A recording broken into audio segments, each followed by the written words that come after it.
And then I have lived in Soviet Union, so in Wow. Leningrad, Ooh. for a couple of years.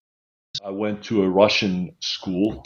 I had to wear school uniforms, but we were the only ones that didn't have to wear a scarf, a pioneer red scarf. So we were regarded also as weirdos, my brother and I, in that school. We started the company 2012. It took a few months before we found an investor. We had a window of opportunity of selling the company at the time when there was this big US Fortune 500 company that really, really desperately needed the technology and the product into their product repertoire. We had completely different views as of when we should actually exit the company. Hello, Tero. Hello, Petri. How does it feel not being able to fly to France every second week? It gives me more time to do more work, so I don't have to spend so much time at the airports and in airplanes. So it's time-wise, it's more efficient. But of course, meeting my colleagues in France and Germany is always a pleasure. So I kind of miss that as well. Do you think you're going back to the same schedule as before, or is that something which going to change for permanently? That's a good question because we've been thinking about that in the partnership. This remote work, although we've been doing that quite a bit in the past as well, but we've been talking with both the French and German offices whether we should implement some kind of a different structure, whereas people systematically can actually work more remotely than until now. But I myself, I probably will go back to the previous rhythm of flying over to Paris every 2-3 weeks or so. But it's been a good time actually to see during this Corona crisis how things can be done remotely very, very efficiently. I closed an investment totally remotely as Wow. well. I mean, I had met the team before the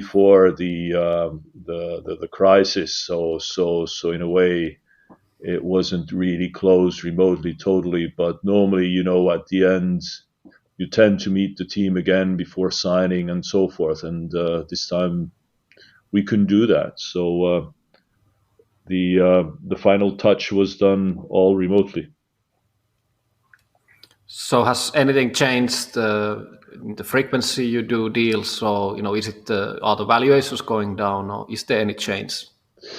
Um, um, I wouldn't say that we know yet exactly where the world is going, but when Corona hit us really hard, all of us, beginning of March or mid March, we were afraid that in some of our companies, portfolio companies, things would actually get much worse than where we are today.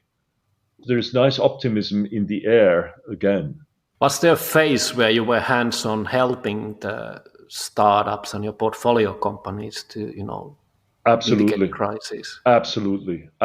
We reacted very fast right from the beginning. So in other words, we wanted to go through all our portfolio companies within the team, of course, within our own team, but more importantly, portfolio companies, we want to cover all the possible scenarios with the companies on the board, with the management team, with the CEOs, and we wanted to build scenarios. A worst case scenario, kind of a base case scenario, and less bad of a worst case scenario. And according to those scenarios, we want to see, of course, where the company stands. And in some of the portfolio companies that are not cash flow positive yet, we wanted to see very systematically how much cash runway do they have. Because obviously, since there's a lot of fog in the air, we don't know where the markets will be going within the next 18 months. We wanted to be sure that we know in each portfolio company where we stand. What did you learn in that process, and what would you do next time a bit differently? I think the learning in these kind of situations, I think, is that acting fast is always the best thing to do, and not start waiting and seeing. So proactive reaction and fast reaction is always good. So looking back, when I look at, for example, my portfolio companies, I really respect the CEOs and founders that started taking measures, if necessary, as soon as possible. So fast reaction is always good. Where did you add value as a VC, as an investor to startups? What kind of help CEOs could expect to get you in a crisis situation? We want to make sure, of course, in all of our portfolio companies systematically that the strategy is right. There's the right people that can execute on the strategies, and then there's enough financing resources to execute on the given strategy. And here, of course, paying attention to the impact on all different portfolio companies. What is the impact of the coronavirus? Because of course it depends a lot on the nature of the company and what business they're in. Is it B2B, B2C, and so forth? What is the impact?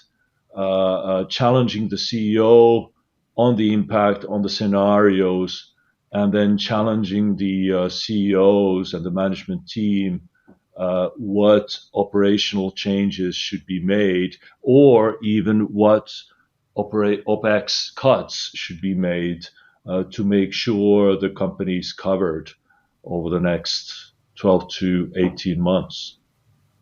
So it's basically just supporting the management team through the board work and even beyond the board work in building the right scenarios for the companies.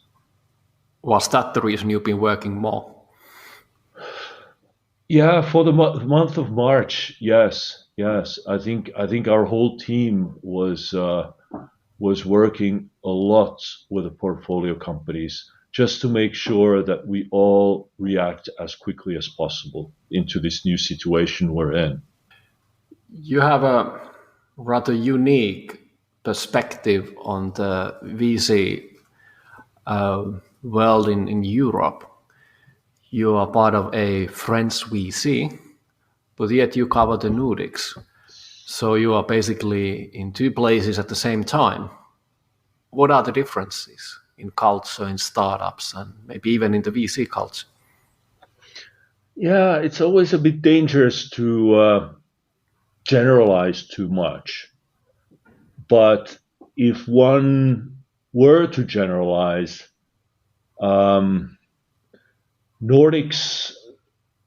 what comes to technology and adapting new technologies, is probably a bit more open and flexible if one compares to Central Europe. So I think there's a small difference. There's a small difference there. Another difference is, of course, if I compare startups and the venture capital industry in general, the markets in Finland, Sweden, Denmark, Norway, and the Baltic countries, which is included in the definition of new Nordics nowadays, the markets are pretty small, which means that both the startups and the VCs need to think internationally much sooner than in bigger markets like in Germany or France. One can build a rather big company in France and Germany without going overseas, but in Finland, Sweden, and Denmark, it's tough because the markets are just so small. So one has to think internationally day one. Do you think there's a model you prefer? Grow big and fast in one country first, or just be agile and think about in a multicultural way from the beginning? I prefer the multicultural approach, both in terms of company strategy, startup strategy, and both in terms of building teams. I like teams that have diversity, not only in terms of competencies and expertise, but also culturally. The values should be the same in startup teams, but diversity always is an advantage. This is my personal opinion. So I like the diversified approach, international approach from day one, and I like companies that have a global ambition, because nowadays, of course, the world is shrinking faster than ever before, despite the coronavirus times that we've been facing, and thinking globally for ensuring competitiveness in the long run is I think extremely important, and it becomes more and more important going forward. Have you seen differences in the experimentation and sort of speed of trial and errors and in that type of growth and company development?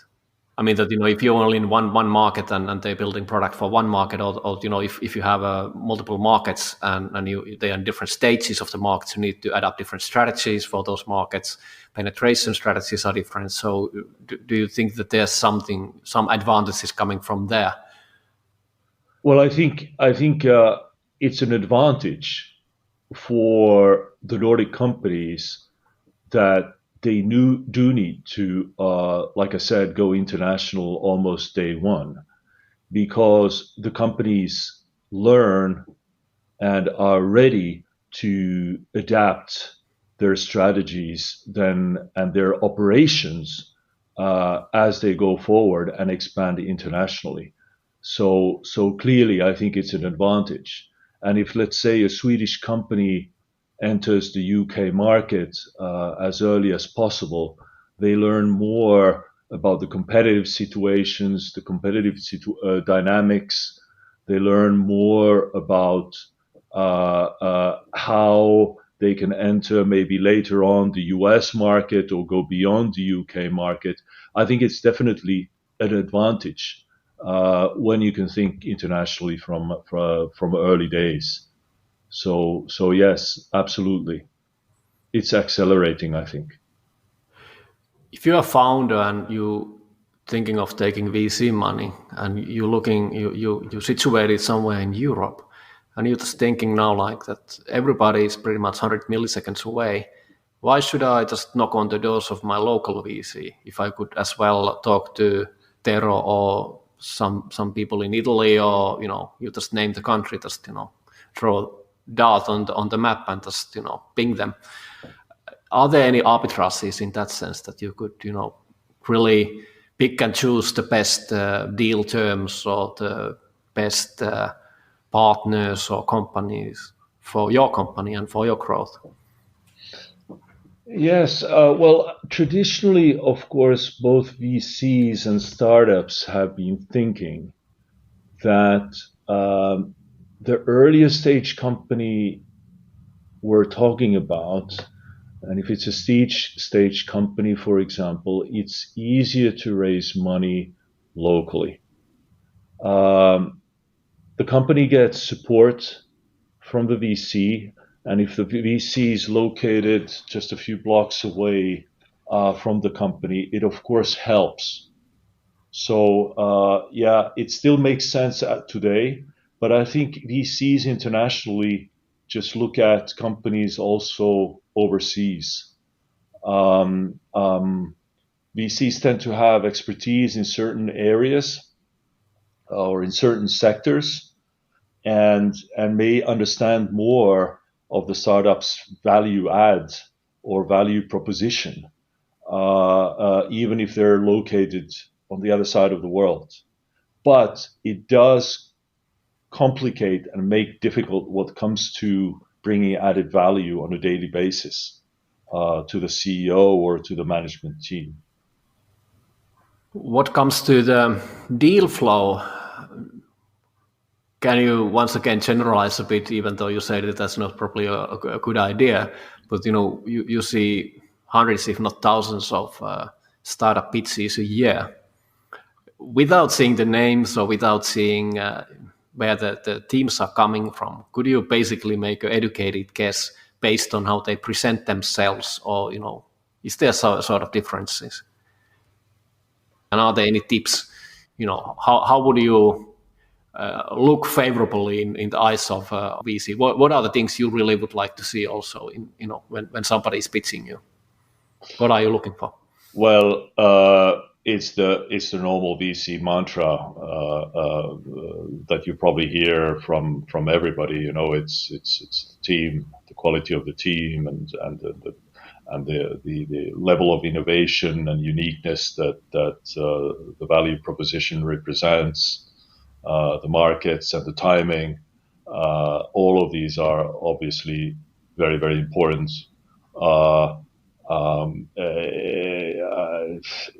We look at all of those, and normally we're being approached with pitches. Of course, we tend to look at how much the pitch makes sense, how it is presented. It has some impact as well, but I think it's a very holistic view that we try to get of the company based on the pitch, and then ultimately with the meeting and the call remote call that we have with the company. So underlining one specific point would not be fair, because it's Petri, you've been in the VC business yourself. You know that it's a very, very holistic approach one needs to have when first evaluating the companies. Yet it's very emotional as well. You like some deals, some things are just so cool, you just get it, and it's just so easy to explain, versus something which is new, completely different, maybe world changing, but it's so difficult to explain because it's so unfamiliar. I think these things matter as well, because even though you have kind of bought the team and you've been exposed to the company, but you have to sell it internally to the other guys as well, and I think that's something as well. So yeah, I think that's a good point. The crisper and the easier it is to explain what the company is doing and what is specifically the hypothesis or the reasoning why one should be interested about it. The easier it is to explain, obviously, the easier it is for any VC to start putting time and effort and looking to close a deal with the company. So that's true. That's true, yeah. A bit in the tongue in cheek, founders, please don't do things. What are your top three? Well, the first point that I would say is to be as transparent as possible about your business, because creating trust with a VC is probably the most important thing from day one. So not too much bells and whistles or sugarcoating is something I prefer. I really need to understand what is the honest and true situation basically in the company and what stage are they truly in.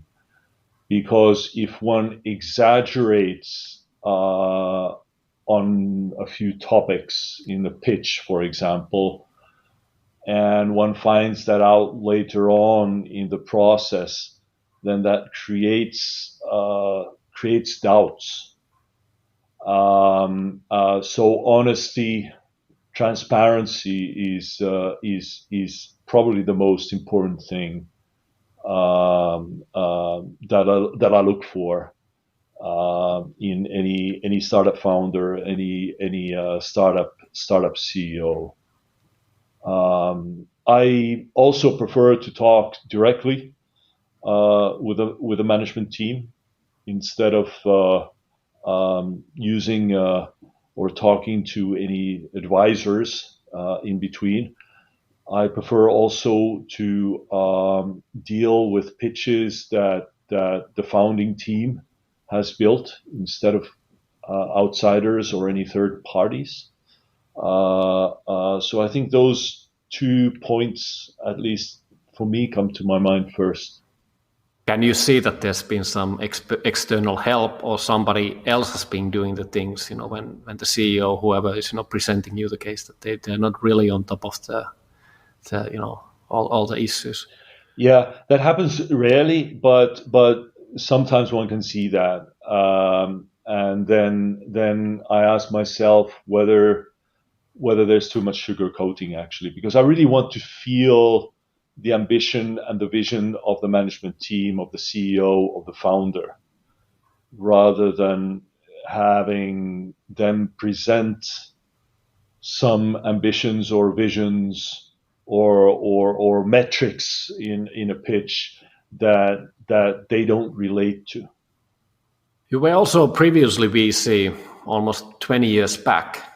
How has the culture changed, the startup culture, but also the VC standard and practices over the years? Have we become more closer to the Silicon Valley? Maybe not how it is today, but the West Coast maybe 10 years back or something with the practices, and are we catching up?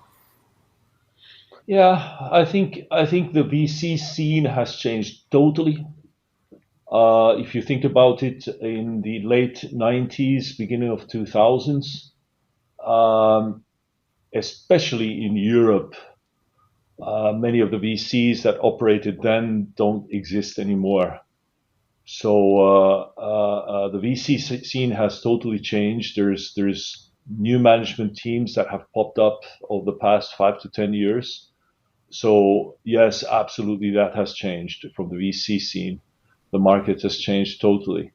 In terms of the startups, also I think that the whole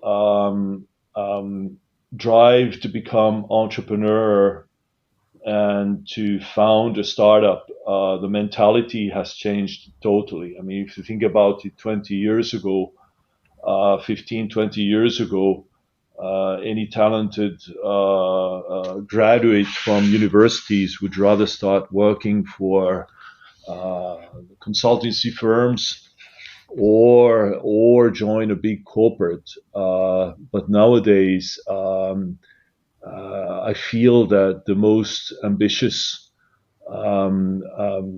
graduates want to join startups. Or start founding their own startups. So I think the scenery has changed both from the startup point of view and the VC. From the VC market point of view, totally over the past 15 to 20 years. And then today, as you very well know, it's so much easier in a way and faster and much more capital intensive to create new startups, thanks to all the cloud and digital technologies that you have out there and the new distribution channels. So yes, it's a huge generation shift that has happened over the past 15 to 20 years. Your background is also quite unique in a sense that you've been living in many countries for many, many years, and looking your career history as well. You were first in school, and then you suddenly country manager of Boeing company. How did that happen? Yeah, I was living, like you said, practically all my life or my childhood abroad, except I did my high school here in Finland. But then I went to study abroad again in Switzerland and Belgium.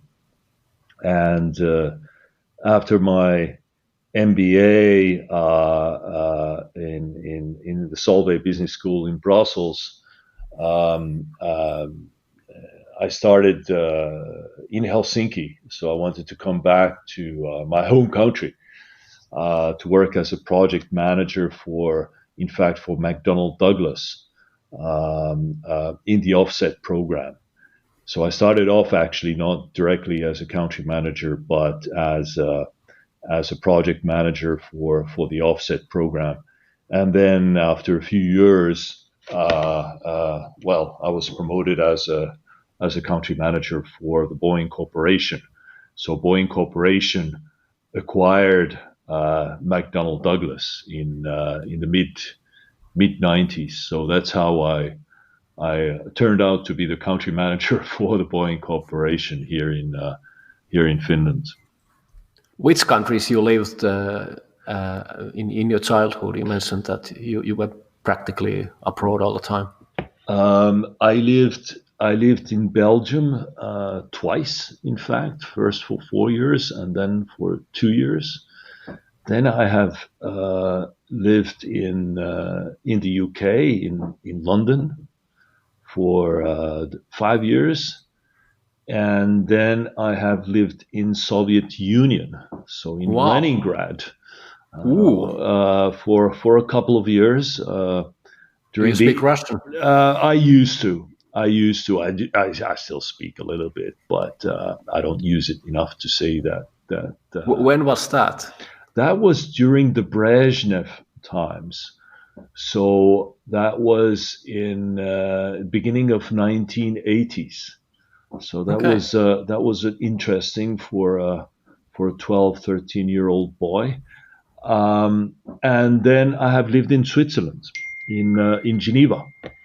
What are your recollections from the Soviet time?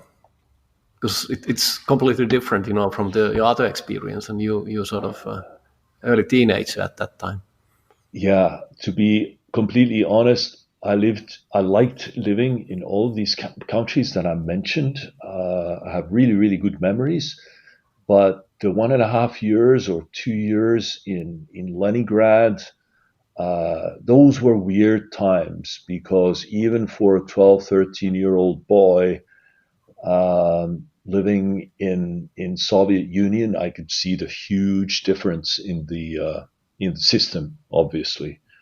And I could even understand that the system isn't really, compared to London and Brussels and Geneva, Leningrad was,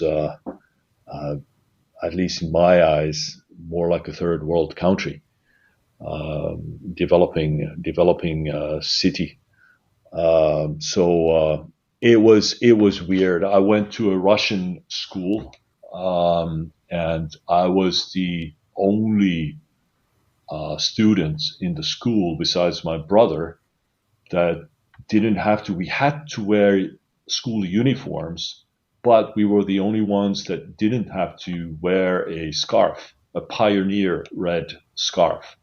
So we were regarded also as weirdos, my brother and I, in that school, and we were different from the others, because we came from this capitalistic world that wasn't regarded highly during those times in Leningrad. How did you spend your time? The rest of Europe was watching MTV and doing all those cool things with satellite TVs and consoles. And what were the fun things to do? We didn't have any of that. Well, I mean, I was a kid, so I spent my time with my family and friends, and then obviously we had a lot of foreign friends that came from the the mean capitalistic world as well. Yeah, weird times. You have also been a startup founder. How did that came about? Well, I worked for Nokia and Nokia's leadership for 4 or 5 years during the bad times from 2007 to 2012. And I was first working in M&A because during 2007, 2008, Nokia had this strong push to acquire companies, new digital companies, especially from the US.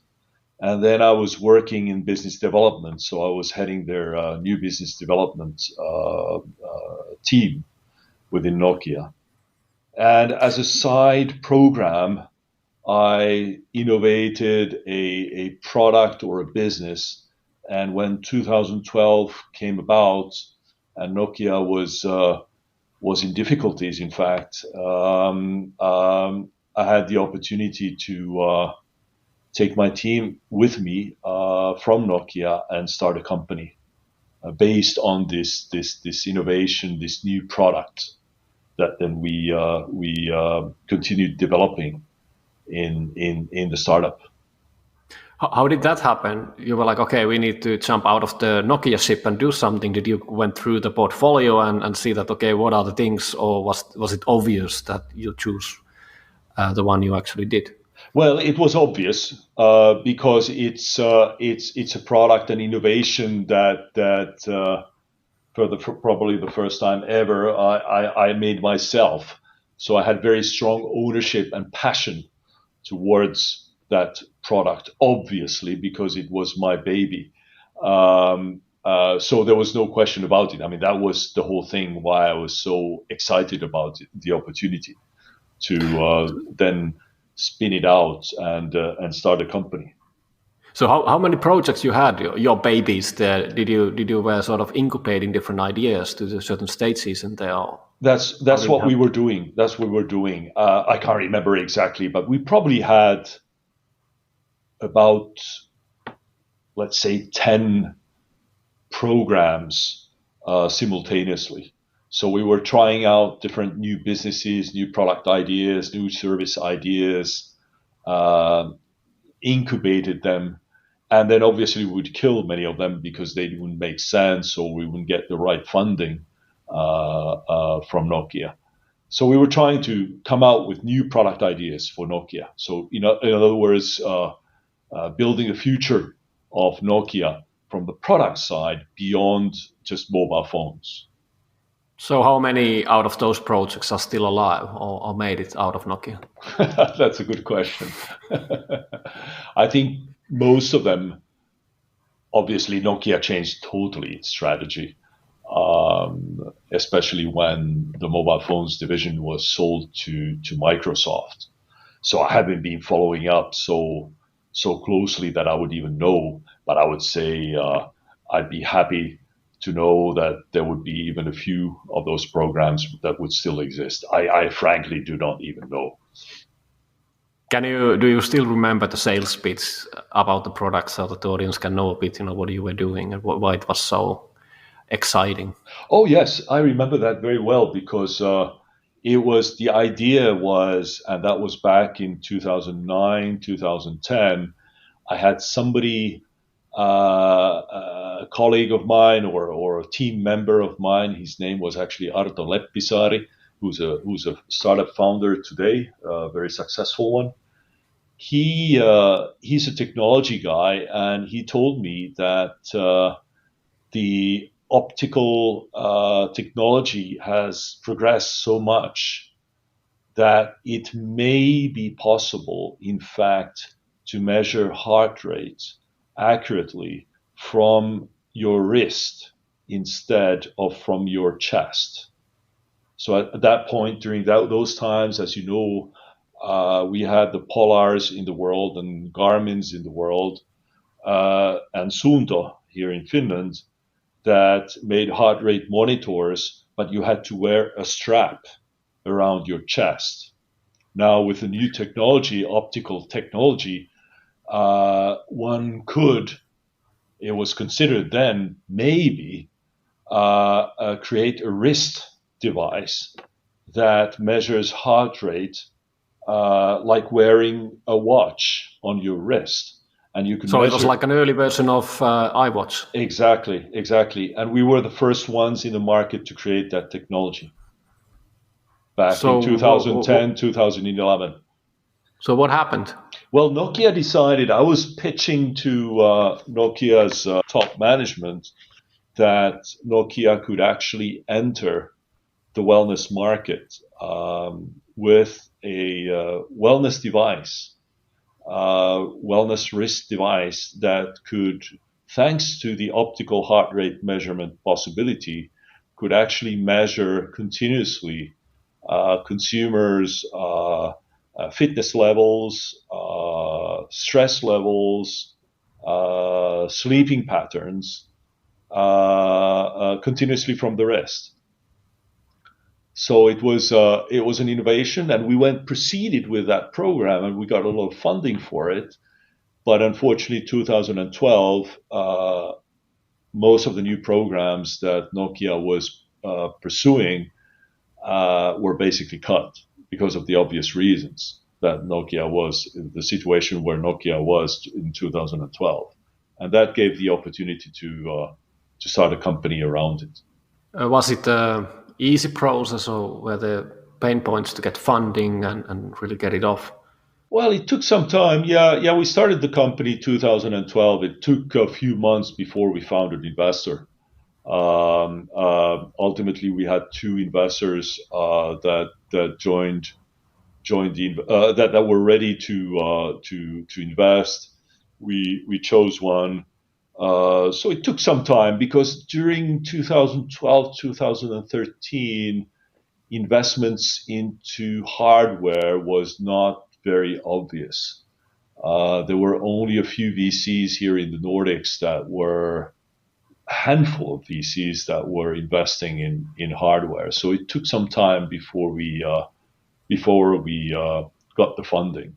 So now you were in a different side of the table. Before you were selecting cases, and now you were pitching.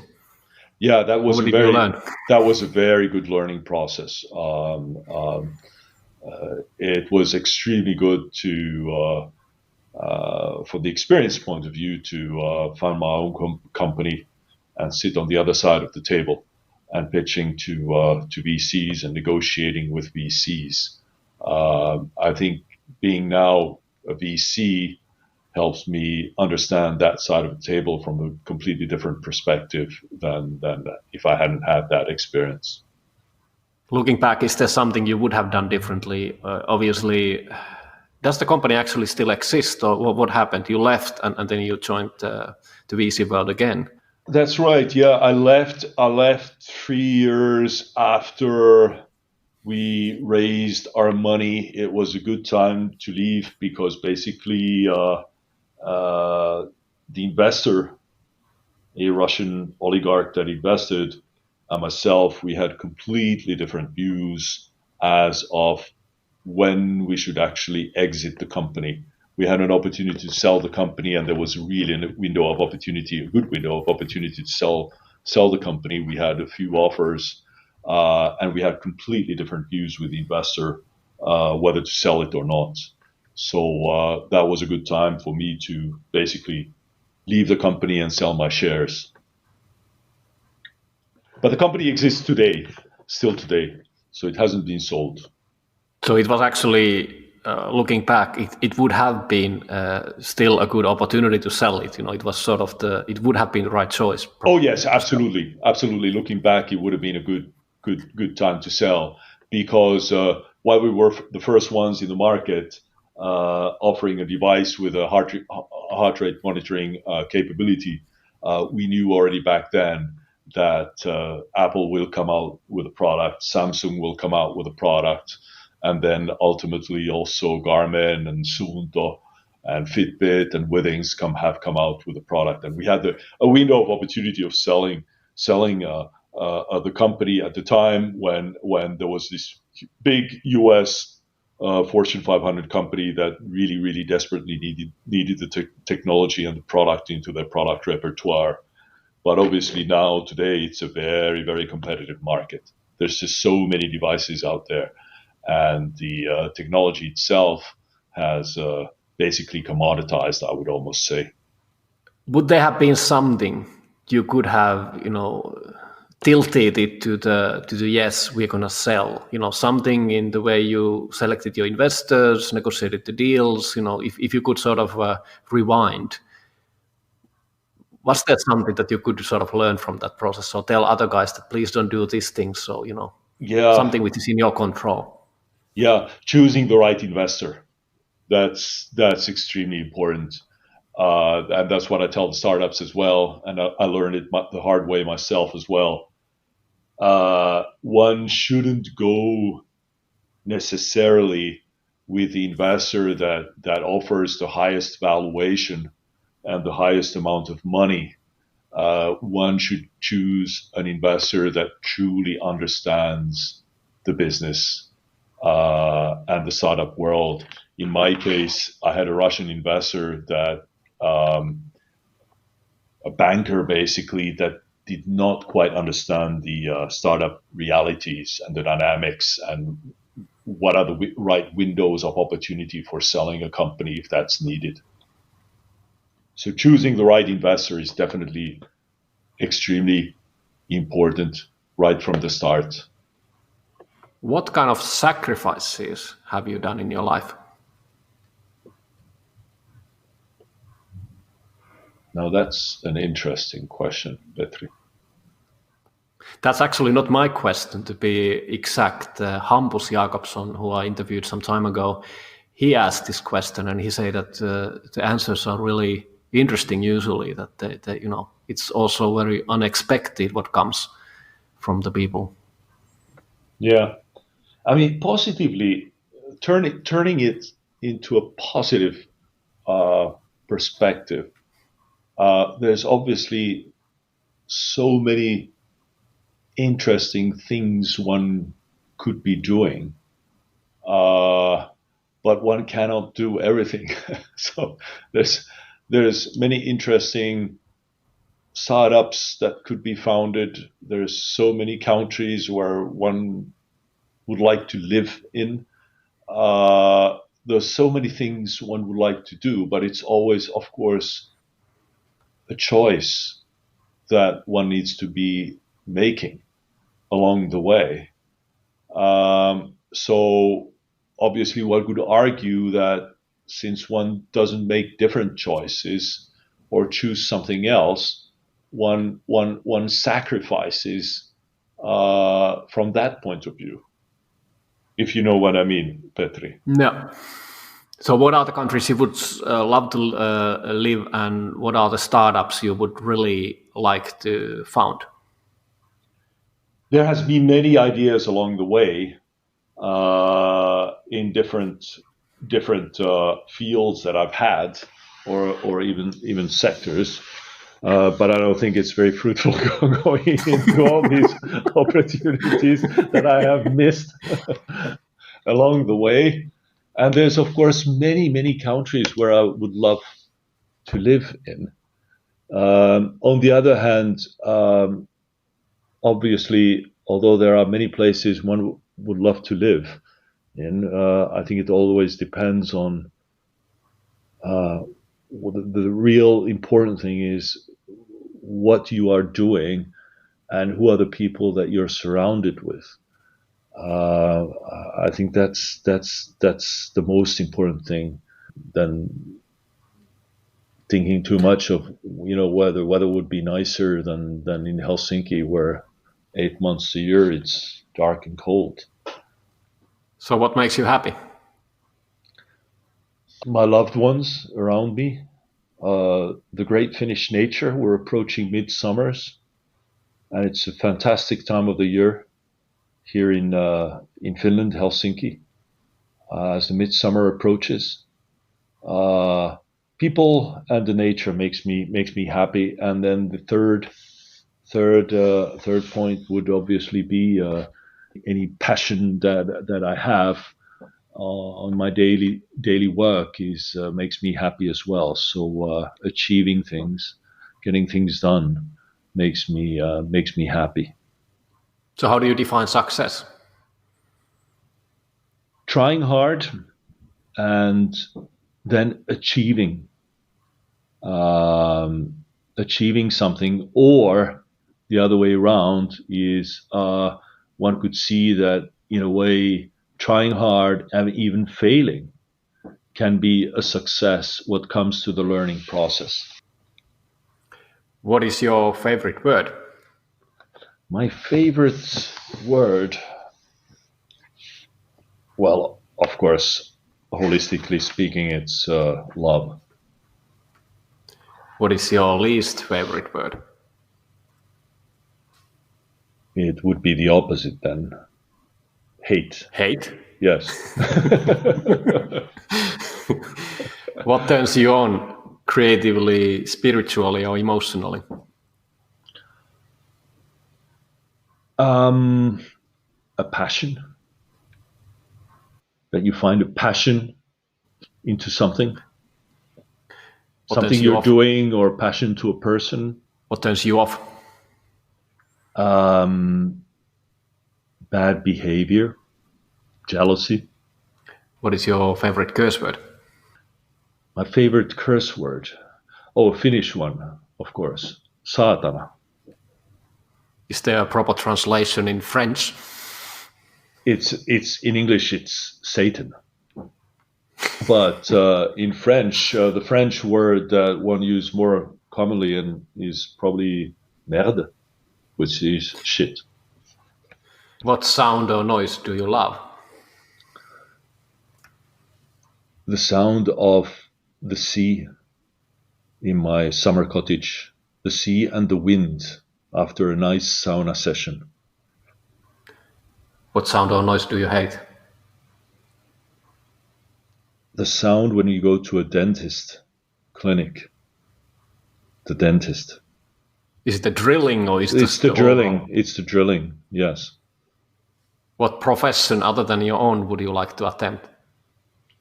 If I was really talented in one art area, in music, for example, that would be fantastic to try it out. What profession would you not like to do? A profession probably where routine is key. Let's say a pilot, for example. I would get bored.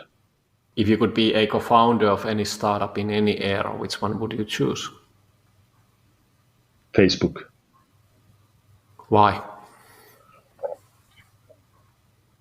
When Facebook was founded,